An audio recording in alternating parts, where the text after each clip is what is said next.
نحطه بالمغسله. نحطه بالمطبخ ما تحطونه. يا ريت ولا. And to the next segment, and it's one of the important segments. Definitely, everybody wonders about prostate cancer, you know, and whatever diseases associated with the prostate. And it's really sensitive part, you know, in our body, especially men, especially males.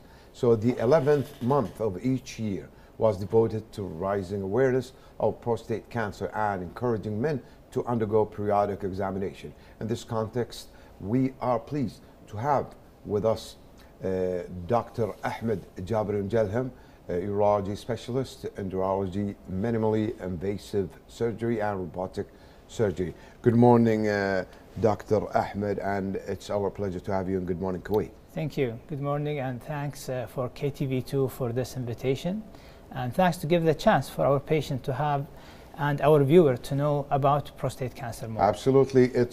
Frankly, cancer is increasing before we go into the prostate. So what's your take about cancer worldwide nowadays? Yeah, the reason for cancer disease is still not well understood, like in totally, like still there is a lot of things that need to be done to understand the cancer disease as what is the reason for this cancer. But in terms of what we have currently, we have an aging population worldwide, the number of people who are aged, and the cancer is disease of aging, that most of cancer happen in the old age people. Old age, yeah. So the other thing, we have increased number population, and this is associated with also pollution, associated with demand on the healthcare.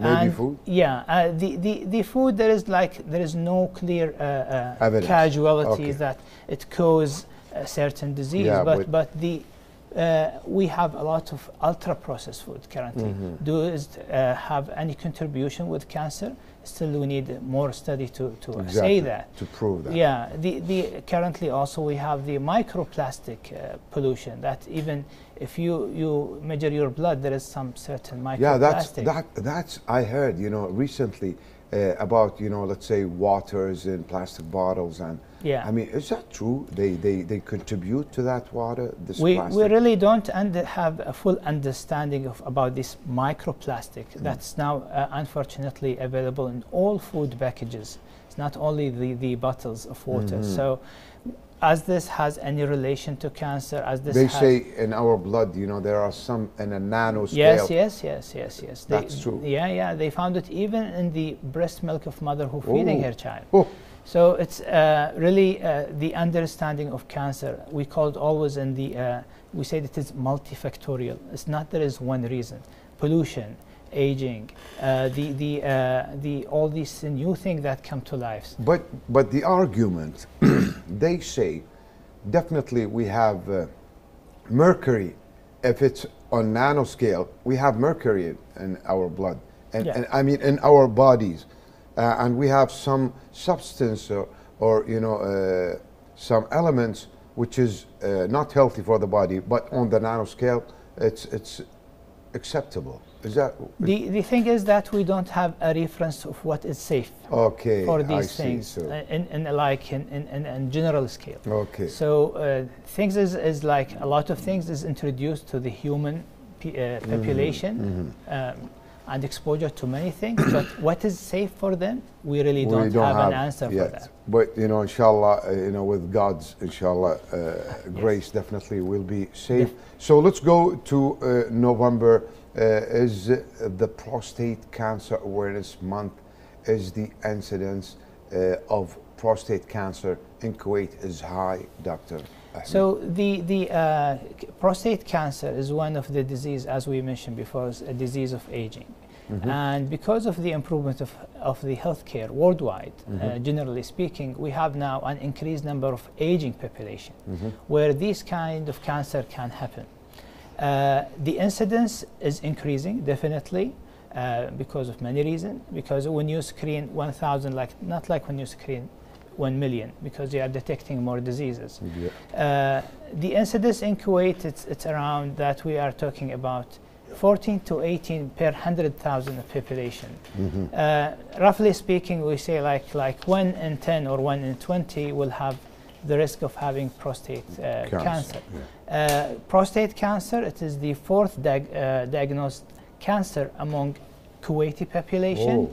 When it comes to males, only men, it is the second diagnosed cancer after colorectal cancer. So it is an important disease to know about and to screen yourself from this disease.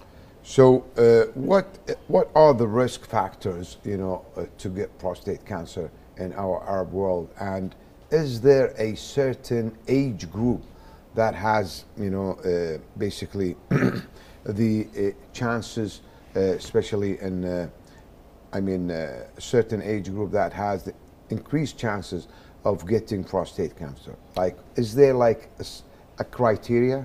Yeah, this is a very important question. In terms of the risk factor for prostate cancer, generally speaking, as we mentioned before, that it is multifactorial, but whenever there is a family history, that the from the paternal side on up, if there is like prostate cancer, then the chance that their offspring, that they have a higher risk to get prostate cancer, which is also that found in you in the clinical field, that when there is also breast cancer in the maternal side, these her sons at a higher risk of getting prostate cancer. So the genetic predisposition for cancer is there. It's been found also in the African descent people who have an African ancestry. They have also a higher risk of prostate cancer. Oh, so it's genetic. There is some genetic predisposition, but it's not only that. Other risk factor, as we mentioned, smoking is always related to all cancer. It's not specifically for prostate cancer. Smoking, unfortunately, we have an increasing number of people who are smoking. Obesity increased the risk of any cancer, generally speaking, and obesity is one of the things that is growing up in the newer kind of modern societies. So it's multiple things. And here is the importance that you screen yourself before these things can contribute. Definitely we are coming to that, because this is a real sensitive issue, for men. But definitely we will cover that. So tell us, let's talk about the symptoms of the prostate cancer. So what are, can you tell us about the symptoms of that disease? And is there any specifically unique or alarming symptoms? Yeah, doctor? So this is a very important thing to know, but before that, the aim of screening that we want you before symptoms. Before symptoms, because if symptoms is there, you are not coming to screen yourself, you are coming for the symptoms. And generally speaking, that symptoms is not cancer specific. So that means because these symptoms is not equal that you have the disease. Exactly, it differs from person to another. And if you have the disease, it's not necessary that you have symptoms. This is very important to keep in mind. Generally speaking, that because the prostate is in the end of the pelvis and the urinary tract and the urethra is passing through the prostate, so all urinary symptoms has a relation with prostate cancer in terms of like if you have burning sensation when you pass urine, if you have blood in the urine when you pass urine, if you have difficulty in passing urine. All these are symptoms is not specific for prostate cancer, but there is something. So there is something you need to come, but as we mentioned, the aim that you come before symptoms is there. The alarming symptoms, if you have these symptoms along with a back pain, this is giving us a hint that this prostate cancer is a bit advanced, is going beyond the prostate. So it's going to more, far apart. So if you have these symptoms with significant back pain, not like you are not none of back pain of other diseases, but then you have these urinary symptoms and you have back pain, please come to the doctors, because we want to detect the cancer earlier than this. We don't want to reach to this level. Went to more like stages. So where has the modern medicine reached in treating prostate cancer, and what is the future of treatment of this cancer? So the cancer, the understanding of cancer still need more studies in terms of what we can do to prevent. But in terms of what is available now, the treatment now available, we have 3 lines of treatment, and sometimes we take all these lines together. But before we go to treatment, how we I want to like advise me and my my folks men Yeah. all around there. Speaking of checking up, okay, before we go into the treatment. Yes. So is there ways of checking up? Because let's face it, doctor, and I said that to you off air. There is a sensitive way and of checking up. A lot of men reject that. True. Clinic checkup, let's say. Yeah. So when we say screening, is like 3 parts. Okay. And the part first, you visit your doctor. He take your medical records, your medical history, your family history of any diseases has relevancy to prostate cancer. Then we come to the clinical examination. Clinical examination starts from general to what we in our society, people feel a bit shy to have the digital rectal exam or prostate exam. Exactly. This is a very important set of exam, but this should not defer you from attending the clinic. If you are not willing for this exam, for whatever reasons, other alternatives is there. The third part of the exam, it is the what we call prostate specific antigen, PSA, which is a blood test. Okay. So it is simple as that, blood test and with the visit. But definitely, if you ask anybody, it's either between a clinical checkup or getting cancer. No, definitely. Yeah. They'll go for of course. Nobody would go to the cancer. Definitely. So tell us about the treatments now. So the treatment, part of your question, you mentioned a cure. So the term cure and treatment doesn't match. Okay. Neither in English nor in Arabic. So the cure, that if you do something, then you don't need any further care or any further follow-up. Like if you have broken teeth, they extract it, it's done. Exactly. But when it comes for cancer, all cancers, the patient once treated, he need a follow-up at least for the next 5-10 years with his doctor. So cure is not existing in the dictionary of cancer. Okay. But we have a treatment. So treatment, when it comes to treatment, we have 3 lines of treatment, and these treatments sometimes we need to mix them according to the clinical scenario we are facing. So we have what we call hormonal therapy, which is a medication. Okay. We have radiotherapy, and we have the surgery. So all these existing, and all these have their own specialized doctors that we refer you according to the case and your choice. But there is like also a misconception, Dr. Ahmed, from misconception between prostate cancer and prostate enlarging. So definitely this has nothing to do with that.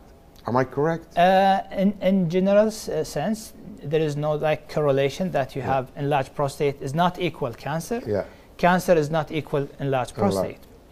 So enlargement, it is a physiological changes. As long we are getting older and wiser, it's part of it that we are having certain physiological changes. Part of it is prostate enlargement. And this is start as early as 40s and above. Some people, when they have certain enlargement, it can manifest with urinary symptoms. For that, the visit is important and to know which is which. Exactly. This is where when you go and urinate in the toilet, you feel breaks, you feel there's no strong thrust, for that urine. True. So these are the symptoms of... These are the symptoms of prostate enlargement, but not necessarily is prostate cancer. And as well, prostate cancer may have these symptoms. So as we mentioned, symptoms is not cancer specific. So it's not equal cancer. But there is a problem.